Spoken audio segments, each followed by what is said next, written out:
কার্যক্রম নিষিদ্ধ আওয়ামী লীগ এবং নিষিদ্ধ সংগঠন ছাত্রলীগ এবং যুবলীগের সদস্যরা দেশব্যাপী একটা অস্থিতিশীল পরিস্থিতি সৃষ্টির জন্য ঢাকা লকডাউন কর্মসূচি ঘোষণা করেছে।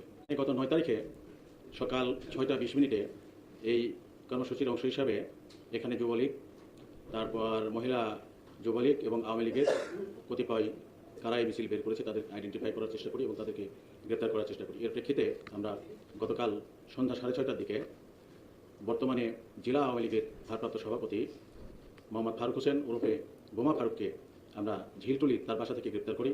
আমরা পরবর্তীতে জানতে পেরেছি এই বোমা ফারুকের বিরুদ্ধে 6টি মামলা রয়েছে, এর মধ্যে 2টি বিচারাধীন, 4টি তদন্তাধীন। আরও সবচেয়ে গুরুত্বপূর্ণ যে বিষয়টি সেটা হচ্ছে যে এই যে দেশকে বা ঢাকা লকডাউনকে সফল করার জন্য সে বিভিন্ন মাধ্যম থেকে টাকা পাচ্ছে এবং নিজেরও অর্থ সে বিভিন্ন জায়গায় ডিস্ট্রিবিউট করছে।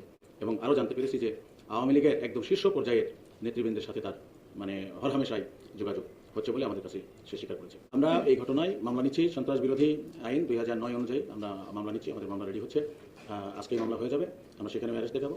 এছাড়া তো আরও মামলা তো রয়েছে আর কি।